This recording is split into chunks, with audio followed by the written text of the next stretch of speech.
आज बनवली आहे अंड्याची झटपट रेसिपी। तुम्ही ते लंच किंवा डिनरसाठी बनवू शकता। खूप लवकर होण्यासारखी रेसिपी आहे। फक्त 5 मिनिटांमध्ये ही रेसिपी झालेली आहे। तुम्हीही ट्राय करून बघा। आज आपण बनवणार आहोत झटपट अंड्याची भाजी। त्यासाठी मी बारीक कोथिंबीर कट करून घेतलेली आहे। 2 मीडियम आकाराचे कांदे जे आहेत ते बारीक कट करून घेतलेला आहे। 1 लसूण बारीक कट करून घेतलेला आहे। मीडियम आकाराचा टोमॅटो कट करून घेतलेला आहे। थोडासा पुदिना, अद्रक आणि 2 अंडे जे आहेत ते शिजवून घेतलेले आहे। चला तर मग आपण झटपट अंड्याची भाजी करूया। पॅन गरम झाला आहे, आपण त्याच्यामध्ये तेल टाकूया। तेल गरम झाला आहे, आपण थोडीशी शहाजिरे टाकूया। लसूण गोल्डन ब्राऊन झालेला आहे, आपण बारीक कट केलेला कांदा गोल्डन ब्राऊन झाला आहे, आपण मसाले टाकून देऊया। मसाल्यामध्ये मी हळद घेतली आहे, जसं लाल तिखट घेतला आहे, मालवणी मसाला आणि कस्तुरी जे आहे ते काळा तिखट घेतला। व्यवस्थित आपण टाकून हे मिक्स करून घेऊया। मसाले व्यवस्थित मिक्स करून आपण 5 मिनिटं मसाल्याला तेल येईपर्यंत उकळायचं आहे। आणि व्यवस्थित तेल सुटल्यानंतर आपण अंडे कट करून घेतलेले आहे,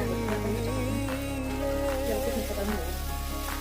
भाजीमध्ये थोडंसं जाडसर शेंगदाण्याचं कूट जे आहे ते टाकून घेऊया। हा पार्ट तुम्ही स्किप करू शकता। तुम्हाला जर आवडत असेल तर तुम्ही टाकू शकता किंवा नाही टाकला तरी टेस्ट जी आहे ती आपली सेमच आहे।